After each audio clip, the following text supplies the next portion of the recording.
All right, everyone, welcome back for another episode of This Week in Charts via Carnivore Trades and Wall Street from Main Street. If you're not done this already, give the video a thumbs up, like, comment, subscribe to the channel. Come find Jason on Patreon, or come find me on carnivoretrades.com for swing trading alerts and analysis. Anyways, another wild week here for the markets. Big news stories I'm sure everyone's aware of by now is the FTX blow up. And that is obviously affecting the entire crypto sector here. As you can see, Bitcoin dropping from that 21,000 handle all the way down to about 16, just under 15,000 actually, the other day before kind of stabilizing Thursday, and now it's just kind of getting a dead cat bounce, really just inside of this wide range red bar, the sell-off bar. And it's not really showing a huge comeback here. You're getting kind of more of a dead cat bounce than a V shape. So that's not really a good picture. I said on Friday, you don't want to see this go sideways for very much longer. You want to see it shoot straight up and reclaim that. First you got to reclaim 19,000 and then 20,000 in this red bar high, and that could cause a recovery here. But the way it looks, this is far from over. We don't even really know the full details or how far this stretches. And of course, obviously, there's that kind of contagion risk right now. And you can see, Ether here, same exact thing here, although it's holding up a little bit better. Look at the big pump and dump here a few weeks ago in Dogecoin, which is suspicious to say the least. And then the rest of them, Polkadot, Litecoin, XRP, Solana, Cardano, all getting hit as well. So that is sending shockwaves through the financial markets here. As you can see, the equity market's not so much affected. We had one good little sell. If we flip onto the intraday, we had one good little sell on, I will flip it over. There we go. You can see on Tuesday, there was one good sell in the afternoon, and then we kind of sold off ahead of CPI. But equity market's not really that affected, at least as of right now. And of course, everybody else also is aware of the CPI number. That came in cooler than expected, which really just caused a gamma squeeze on Thursday.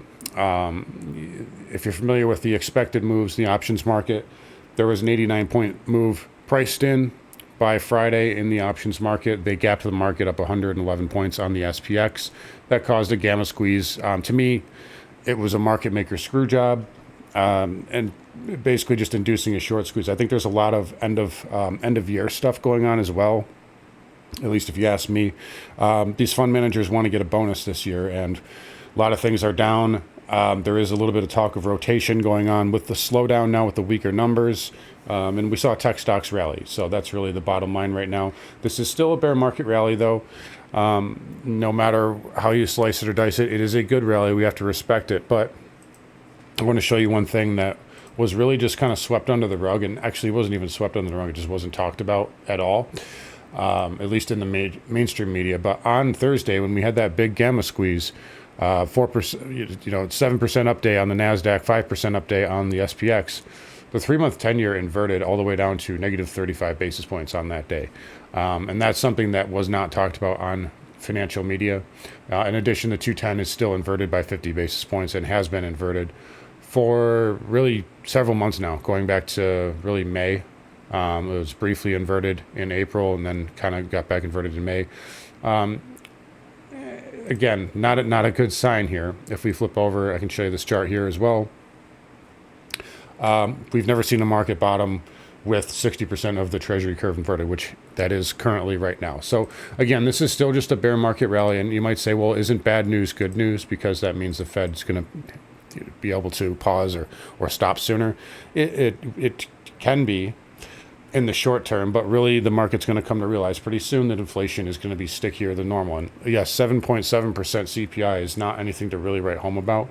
Versus 7.9, yes, it's an improvement, but it's not like we're going down to 5, 4, 3, anything like that. And once that really kind of settles into the market, the market's going to have some more problems. And again, if you guys remember, just a week ago, the market initially rallied off the FOMC statement, and Jerome Powell shot that down very quickly.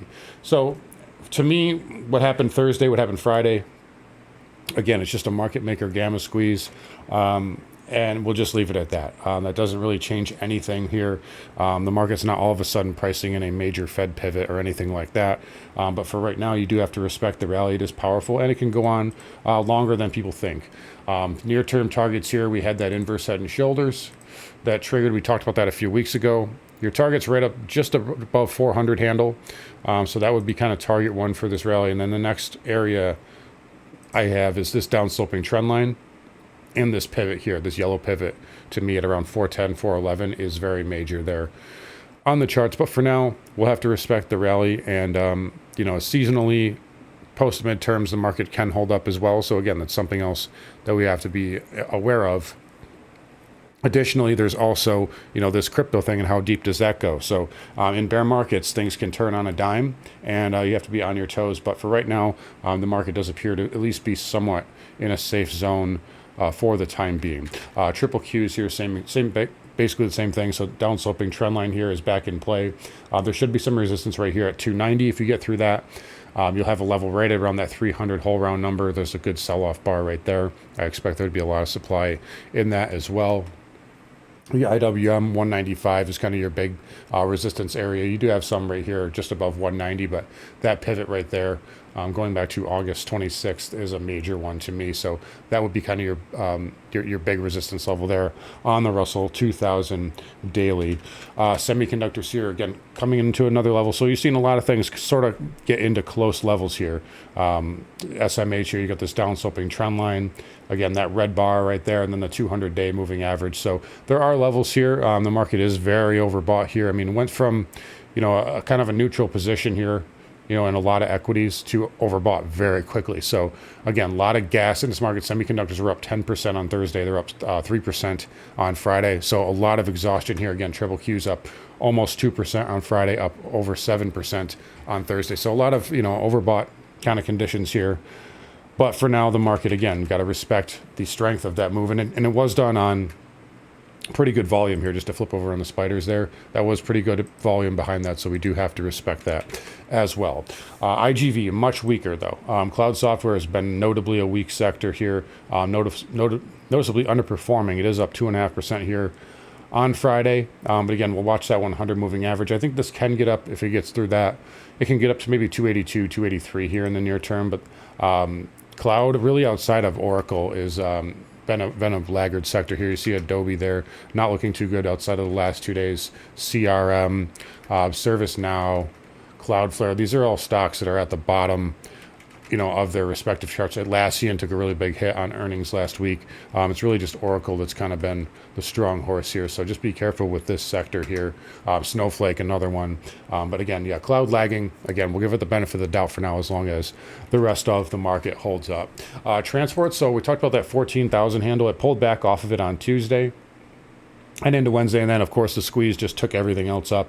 But it, that level did hold up for one day. We got up to 13.9, had a pullback, and now we're pushing higher. I do see a little bit of resistance right here on the weekly, so right into that 50 and 100 moving average. So that is going to be a short-term area, and then of course that red bar that you're coming into from August 26th, there should be a lot of supply up there as well. So transport's also coming into a pretty good level here. But for right now, again, we got to respect the strength in the market and respect the strength whenever you see the semis and the transports lead. We talked about the yield curve, but we'll just look at the 10-year here. So bond market was closed on Friday, by the way. But Thursday we had the big dump, obviously. The CPI number, the catalyst there, we stalled out right at that 50-day moving average. I think the big support level here in the near term is right around 3.6. And then again, if you get through that, there's a pivot right there at 3.5. But right in this area here on the 10-year should be good daily chart support. For the 30-year, we're looking at about 3.8. So those are going to be kind of short-term levels there on the Treasury yields. But for right now, bonds are behaving well. The 2-year did get out of that kind of range here, got above the 20 moving average, got above this this little trend line. So it is holding up okay, but it's still, the trend is way down.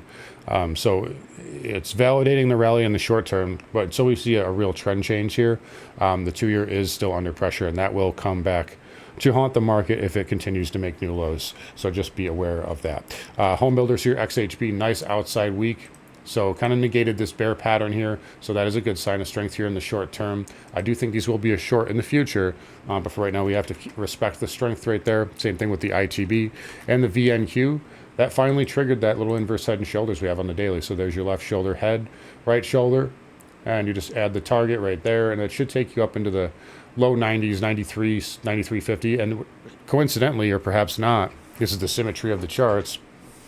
Well, you had this head and shoulder pattern here, which actually did play out to target a few weeks ago. It actually exceeded the target by quite a bit, but notice how that line takes you right up into that upsloping trend line, that former head and shoulder neckline. So right in that area is where I see the big resistance there for the VNQ. But for now, it had a nice move. Maybe it needs to flag a little bit in the short term. But either way, nice little pop there, getting above that 50 moving average there and closing out the week strong. XLF, again, continues to be a leader here. Is into a little bit of resistance here with this kind of triple top. I can see it getting up to about 37 here. If it does some consolidation, you had a little bit of a pullback there and then a gap above the 200 moving average. So that is a sign of strength here in the near term. Overall, there may be a little bit of rotation going on. Again, if we have, if the 30-year starts to come in, again, and TLT got a nice bid on Thursday. But if the 30-year starts to come in, or if the 30-year starts to bid, I should say, the 30-year yield comes in, and we're starting to see a slowdown priced in, it could be a little bit of a rotation from tech, or I should say from financials into tech, and possibly energy to a certain degree here in the short term. You guys know I've been saying energy is a little overbought, and that could coincide with a possible correction in energy here. So something to just keep an eye on. But again, charts are still strong here. Broker dealers are still strong. You have a little double top here around 490. So that would be your kind of resistance area here in the short term on broker dealers, but it's holding up well. So I can't really say anything terrible about it right now. As far as crude, so we could not trigger this head and shoulders on a weekly, the inverse. Well, you do have a weekly inside bar here still, and you also have a very similar pattern here on gasoline futures. I actually like this inside bar on the gasoline futures a little bit better even than crude right now. But overall, it's still hanging in there. If this consolidates a little bit further, it could turn into a bullish inside bar pattern and still could give you a pop here. If it does dip down, again, the levels are really the same. If you make a lower low, it's down to this blue trend line, which would be a huge buy level for me. But outside of that, crude's hanging in there okay. Again, we just mentioned XLE just a little bit. That's holding up well. Again, still overbought in the bigger time frames here. Same thing with XOP and OIH, just a basically parabolic move. But overall, you got to respect the strength here for now. But I do think they are getting a little long in the tooth here in the short to medium term. Nat gas, again, pattern is just all over the map here. So we had that gap up the other day, and then we came right back down and filled the gap immediately. And this pattern here, if you really just took away these two outside days, I would say this is a really nice bull pattern here. And it still could be, but maybe it needs to firm up a little bit for me, or at least retest maybe 550 or somewhere in that area and put in a higher low. There's just too much chop going on right now for me to really get a read on it. But I am interested in trading nat gas again. I've traded it a couple of times recently, made some really good money on Boyle. I love trading nat gas, but I got to see a good pattern here because it can knock you out of the money very quickly if you're not careful with it. Shifting gears over to uranium here. CCJ, not really a whole lot going on, so really kind of a sideways week. You're still inside of this pattern, this big red bar here that we talked about last week, so that is a problem here moving forward. Same thing with the URNM, but if you get a close above 73.48 on a weekly basis for the URNM, that negates that bear pattern, and that would be bullish here moving forward for uranium. Ultimately, it's still just a big digestion pattern, so no real problems here, but short term, you still have that red bar, so that does give me a slight bear bias here in the near term. And kind of really the same thing with the ag stocks, so Mosaic, Nutrien, Intrepid, really just the same kind of deal here. Big move. Intrepid's much weaker here, but NTR, again, big move, and you're just kind of digesting it, consolidating it. You see the same thing there with MOS. So this does take time, but overall, no real changes from last week. You see DBC there as well, just kind of consolidating this big parabolic move here, especially that last move, really in the first half of this year. But again, no real problems, and it didn't really make any changes here on the weekly time frame. All right, flipping over to the dollar index. So big sell-off here in the dollar. And now finally, yes, you can say that we have a correction in play on the dollar. We closed below the green bar low. So that was your inside bar. That's a failed pattern. We closed below this pivot high. And we closed below this trend line on a weekly basis. So I did some numbers on the dollar, and I think it's got to go down to about 103, 102. 102, 103, somewhere in that area. Obviously, there will be some short-term support. You got a good pivot right there, coinciding with the 200-week moving average. And then you have that the 50-week moving average upsloping right in that area. But I think it can get a little bit lower. That's a pretty strong move with some velocity behind it. So I do expect the dollar to pull back in. It does seem a little uncharacteristically weak here the last 2 days. Again, maybe some of it is end of year stuff like I talked about. But for what it's worth, technically speaking, you did some damage to this chart. So I do think it does have some fresh lows to make before it makes any sort of advance here. I will say the dollar, just moving forward, so everybody's aware. And I'm going to get rid of this flag because it doesn't need to be in there anymore. But this still has a measured move to 120. So this can still go higher. It's in corrective mode right now, but don't count it out right now. Don't completely sleep on the dollar here. It is in corrective mode, yes, but this can still complete that measured move up to 120. And maybe that will take some time, but just be aware of that moving forward. Anyways, gold here obviously up with the weaker dollar. Nice little blast off of the lows there. So gold's holding up right now. And yeah, I can't really say anything terrible about it in the near term. You made higher highs finally. The weekly looks like it's holding up okay. So we'll see what it does moving forward here. I like the look GDX did. So I've been telling you guys for how long now. The miners have been leading, and they've been telling you that this type of move is going to come here.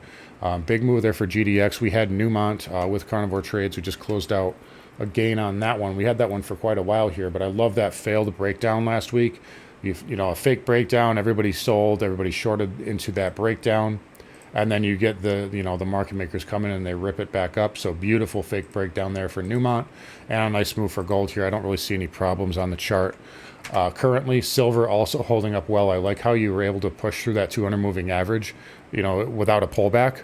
So it's holding up well. I'd like to see a little bit more consolidation, and this can get up to that 23 handle. So silver holding up well as well, and then platinum just overshooting my targets. I told you guys 1,000 here for a couple of weeks. And then possibly 1025, and that blew through that, got all the way up to 1075. And, platinum's a little bit of a thinner metal, so you kind of get these overshoot moves. But again, I told you for a long time, as soon as I saw that W pattern, I said, guys, buy platinum here, buy it on dips. And that has turned out to be a pretty good call here. So we got all the way up to that 1075 handle here. Now, it is a little overbought. It probably needs to do some backing and filling. But again, I still like it here to be bought on dips. I think you can. So, yeah, anyways, copper. Nice little move here. I think it had this last week here. It was up about 8% in one day, which is pretty crazy. And we've had some follow through there. There is a little bit of resistance, just about $4. You got this pivot low, 50-week moving average, 100-week moving average up in that area there. And then, of course, the 200-day moving average. And it is, a little short-term overbought, but this is an impulsive move. You got to respect it. So copper's holding up well, and I don't really see any issues right now. If it starts to flag and consolidate, that's telling you that it wants to go higher here. So we'll continue to watch for that, but copper holding up decently here. We talked about the Bitcoin. So Bitcoin's hanging in there okay, at least for now, but still have that kind of sideways pattern here.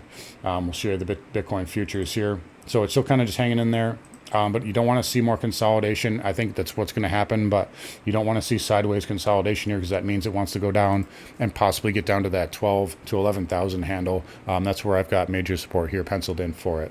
But flipping back over to the spiders, again, short term, you'll have a little bit of resistance around 401, 402. That's where that inverse head and shoulder target should take you to. And then if I can pull it up, there we go.